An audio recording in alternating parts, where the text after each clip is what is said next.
தடவை தானா? இல்ல கார்த்தி, நான் இப்பதான் வந்தேன்.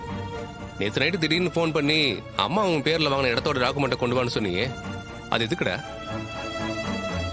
அத்தையோட ஃபேக்டரியில் வேலை செய்கிறவங்களுக்கு போனஸ் கொடுக்கறதுக்காக பணம் தேவைப்படுது. அத்தை எல்லா இடத்துலையும் ட்ரை பண்ணிட்டு தான் இருக்காங்க, இன்னும் கிடைக்கல. ஒரு வேலை எதனா சிக்கலாயிடுச்சுன்னா தேவைப்படுமே தான் அந்த டாக்குமெண்ட் ஒன்று எடுத்துட்டு வர சொன்னேன். டேய், நீ சொல்றதெல்லாம் சரிதான். ஆனா அந்த இடத்துல ஒரு ஆதரவற்றோர் இல்லம் கட்டணுங்கிறது தானே உன்னோட ஆசை. இப்ப அந்த இடத்த வித்துட்டா அப்புறம் உன் ஆசை நிறைவேறாம போயிடுமே. புரியுதுண்ணா. தொழிலாளிகளோட போனஸ் பிரச்சனை உடனே அதை சால்வ் பண்ணி ஆகணும், அதுக்காக தான். ஏன்னா அந்த விஷயத்தை நீ முன்னாடியே சொல்லியிருந்தா நானே பணத்துக்கு ஏற்பாடு பண்ணிருப்பேனே. இப்ப கடைசி நேரத்துல எதுவுமே பண்ண முடியாதே.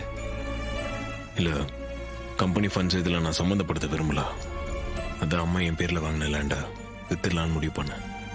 இருந்தாலும் 1க்கு 2 தடவை நல்லாவே யோசிச்சுக்கூட அந்த இடத்த விற்கலாமா வேணாமான்னு. இந்த இடத்த நான் யாருக்காக நான் விற்க போறேன்? நம்ம மாமாக்காக தானே.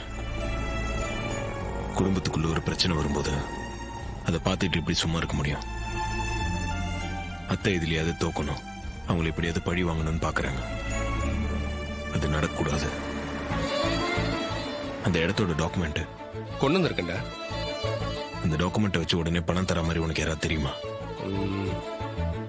எனக்கு தெரிஞ்ச ஒரு இன்வெஸ்டர் இருக்காரு, அவர் பேரு ராமமூர்த்தி.